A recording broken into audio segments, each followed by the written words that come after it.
Hey guys, today we are talking about Larry Flynt. He left us 1 week ago today. It is February 17th today. He left us on the 10th of 2021. Definitely an interesting character, and I think for me personally as a rock fan, one of the coolest things he did was give us Rip Magazine. Other cool things he did, of course, fighting for freedom of speech, but definitely a controversial character and not sure exactly where he fits into in today's times. So I'm going to talk with my friend Tony Kuzminski about that subject as well as other subjects, again, including Rip Magazine, Lonn Friend, who is the editor at Rip Magazine, and the importance that this magazine played in our lives. Here we go. I did want to get into a discussion with my friend Tony Kuzminski about somebody that we recently lost, Larry Flynt. When I say we, I mean just the society in general. And somewhat of a controversial, I mean, that's an understatement, a controversial character for sure. But let's talk about what he did for us young rock fans, which is give us Rip Magazine. And I was a reader growing up in the Chicago suburbs and then moving to New Jersey. And I know Tony, who I'm about to introduce and bring into the conversation right here, was also a reader. Tony, how are you, man? I'm good, Mark. I'm good. And yeah, so I was struck by what you put on social media when I put up something about Larry Flynt dying. The first thing you thought of, which we're probably in a small club here, but the first thing both of us really thought of is that he did this amazing magazine to me, which was my favorite rock magazine back in the day, called Rip Magazine. What are your memories of Rip Magazine, like discovering it for the first time? My memories of Rip are probably around the 88, 89 period. When Metallica was on their Injustice for All tour. And, the best thing about Rip was you could pick it up and you could get a really, really good overall run of mainstream acts like Def Leppard and Bon Jovi. Then they would get in the heavier acts like, Metallica, Anthrax, Megadeth. But then, you could also pick the magazine up and read about Soundgarden and King's X. They were covering the full gamut of hard rock, that was going in 1988, 89. So it had been running for a few years by the time I got into it, but that was definitely where it started for me.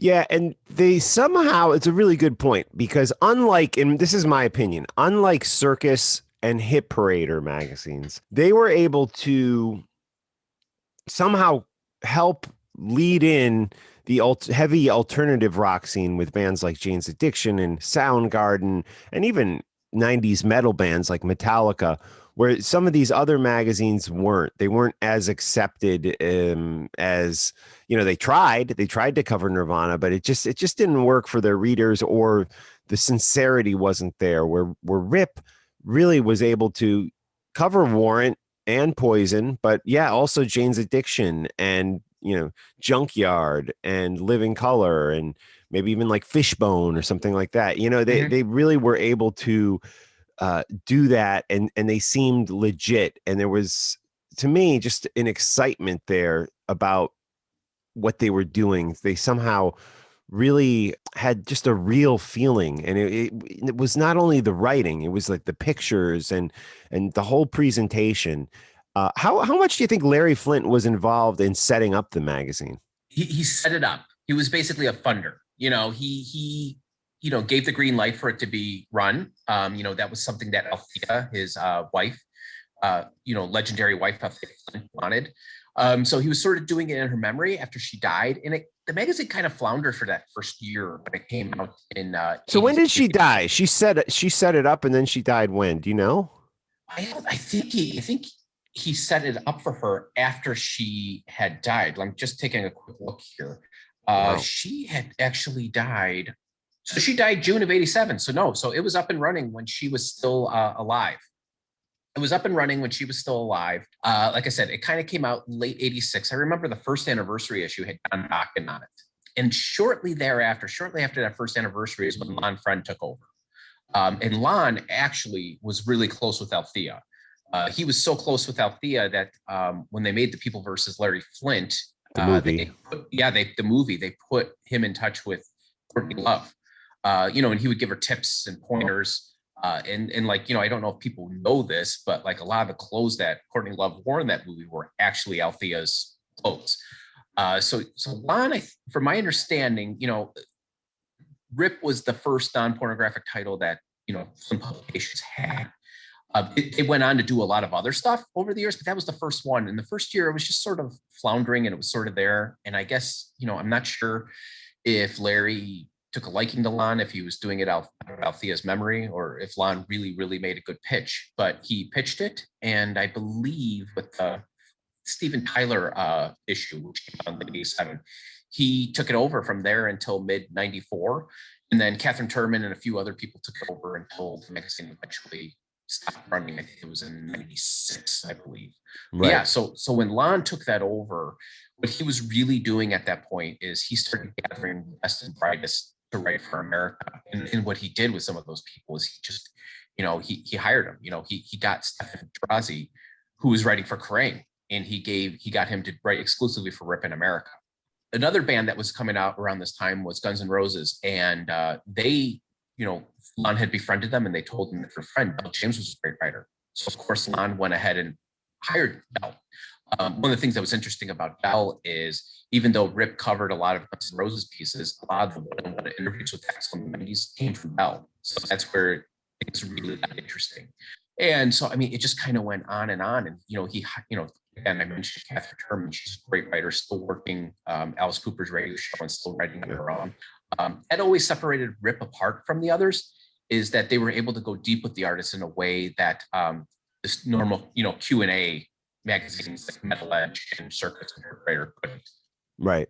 And is that because they had a trust with the artists? There was, for whatever reason, there was this trust there. And it's that in any way tie back to Larry Flynt and Hustler. They would bring the artists in and let's face it, whatever you think of Hustler now, there's a lot of these, rockers back in a time where our PC values were maybe somewhat different, really thought that was a cool thing to be brought into the Rip/Hustler offices. And I know sometimes they would give them a little goodie bag of magazines to when they left the office. I mean, this was pretty cool for a lot of rockers. It didn't work for all of them. I think in Lonn's book, he talks about bringing Nirvana in, and they weren't into it when he gave them some free Hustler magazines and stuff.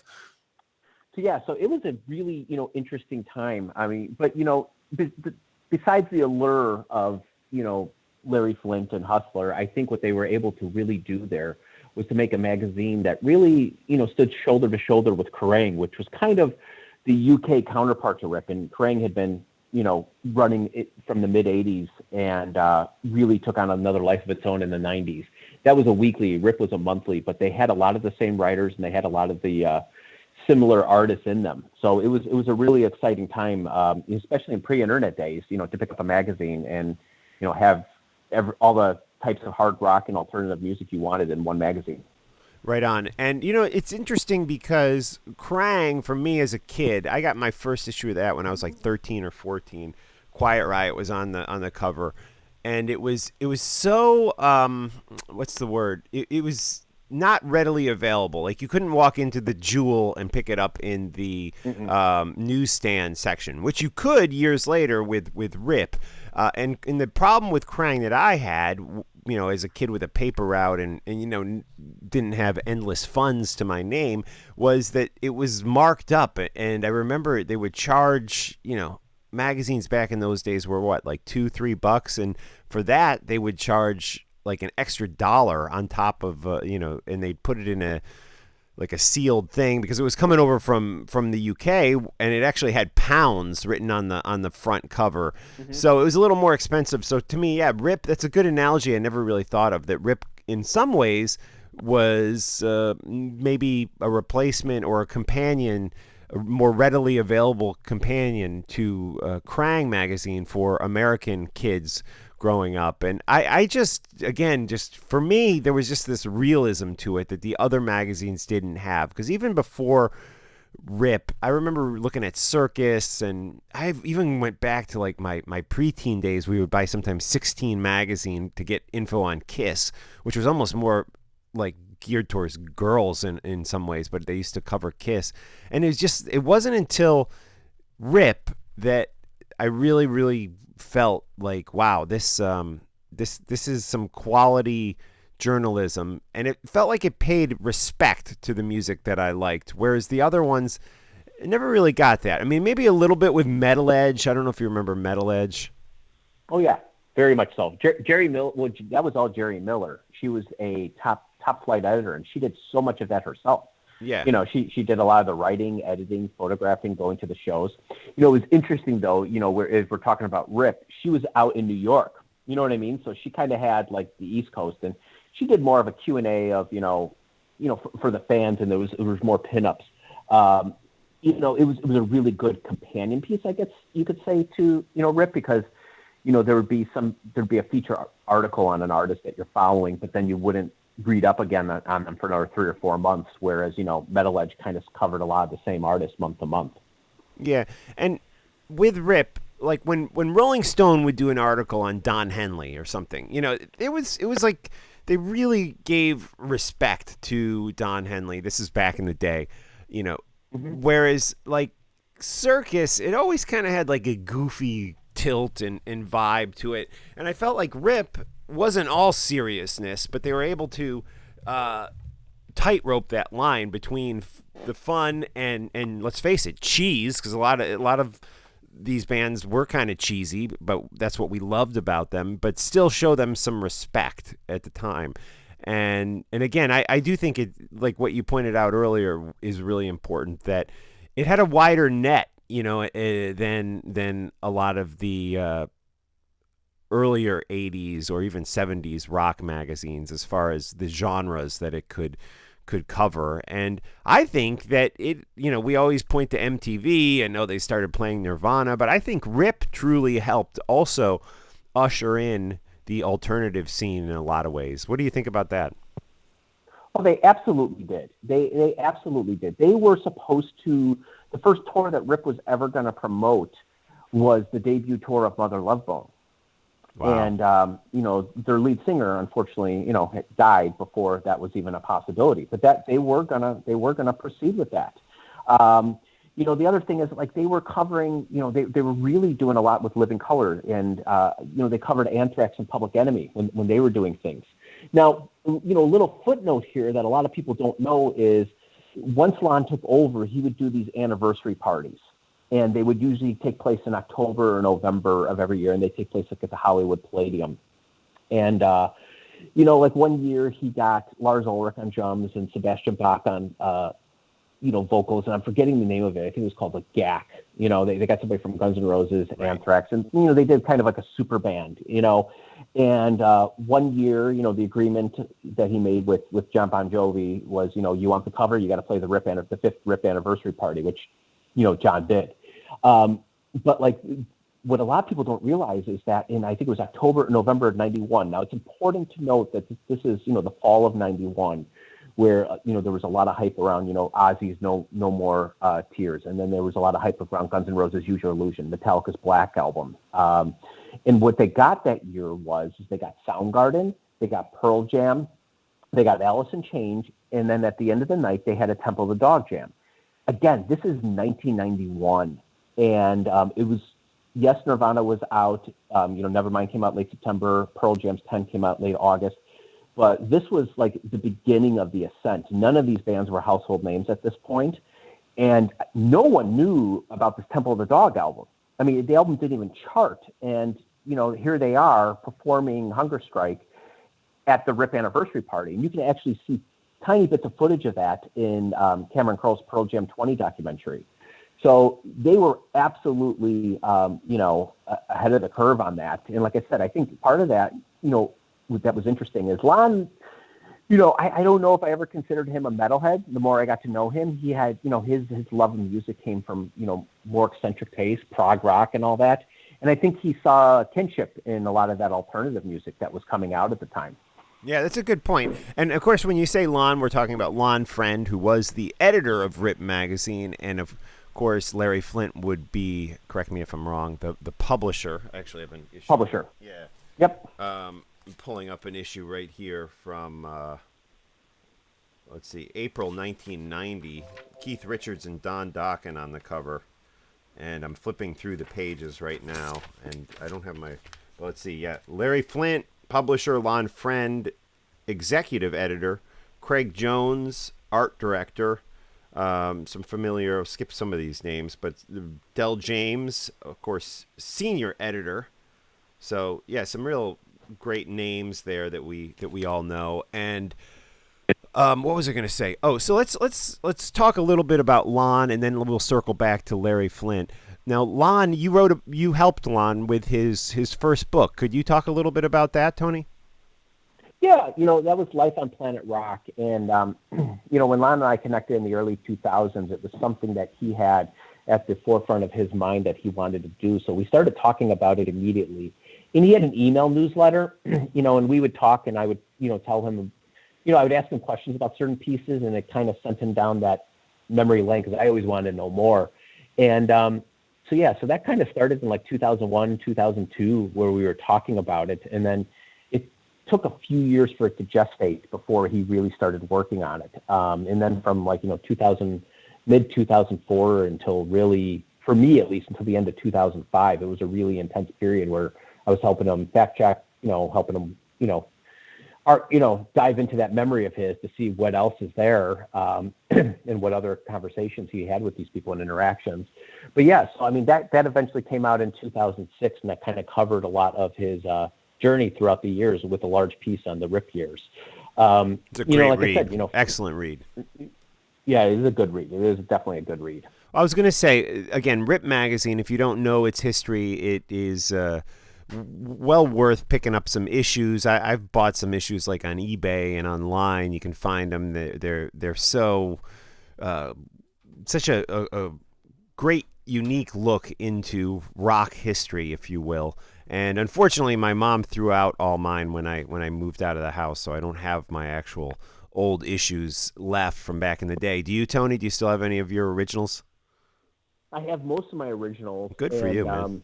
Yeah, and I think I found an eBay lot about a decade back. That was real at the time was really cheap, and I got a good deal on it. So yeah, so I have some of that, and it's funny when I occasionally have written some pieces for Ultimate Classic Rock, and I'm looking for an old quote or something. I'm able to dig those out and mine them because there's some really, really great interviews and quotes from the artists in them.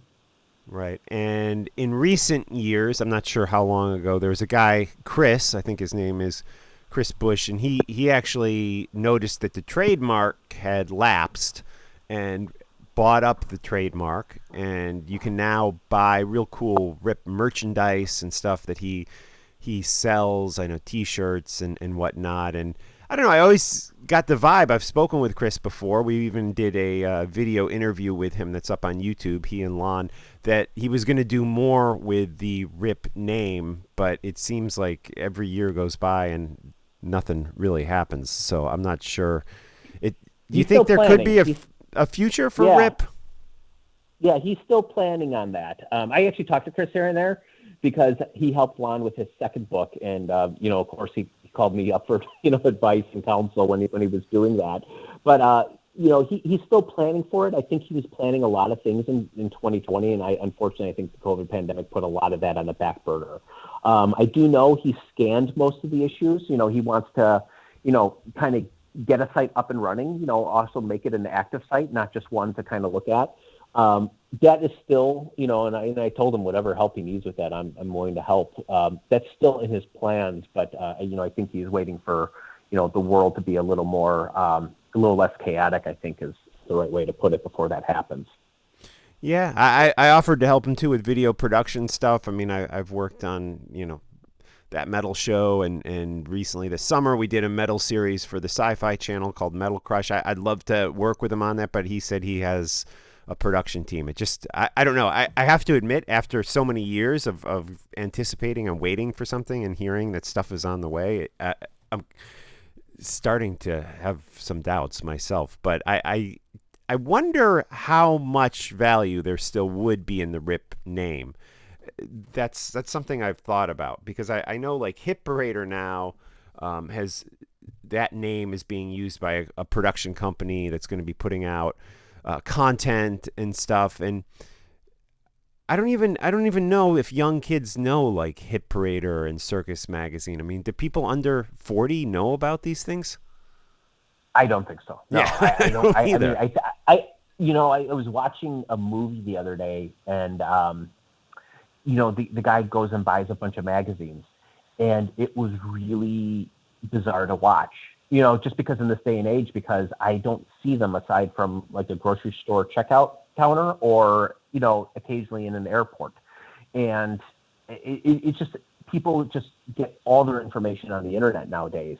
And it's almost like if you have those old articles, or those old magazines, stacked up, you have a treasure trove of information that just it's not anywhere on the internet. And I know like Ian Christie did that, when he wrote his Van Halen book. He had, these stacks of 100+ magazines, with interviews from the guys in Van Halen that he basically used to, start his narrative for his book. And what's crazy is tons of that stuff is not anywhere online. So it's a good point. It's an interesting world that we live in that there's this new culture in young people who are constantly complaining about websites going under, and people who freelance. They write for a certain site, and the site might go under because there's so many now, and people who wrote reviews that got, in some cases, tens of thousands of hits, went viral, and they're nowhere to be found now. So it's a little bit, like when we were growing up, in that, a magazine would come out, or, a certain publication or a book. And if it goes out of print, finding it is real hard. If you have a book or something, there's always the library, but I don't know. It's an interesting world. And in terms of, Rip and all those other magazines, I don't know if any of them really, what they would be like in today's, climate, and yeah, the I thing think is I that, think they would need a major push and marketing campaign to relaunch it and introduce it to people under 40, which could be done, but it's not something that's going to be easy, in my opinion. But man, how great would it be for a return of Rip giving us some sort of content? And just to circle back what you said earlier, Martin Popoff said something very similar to me. And when I was trying to track down some fact about something, he was like, Mark, so much of this history, and he was talking about music history, but I think it's probably history in general, is not available on the internet. It just never made it from that hard copy of the magazine or the newspaper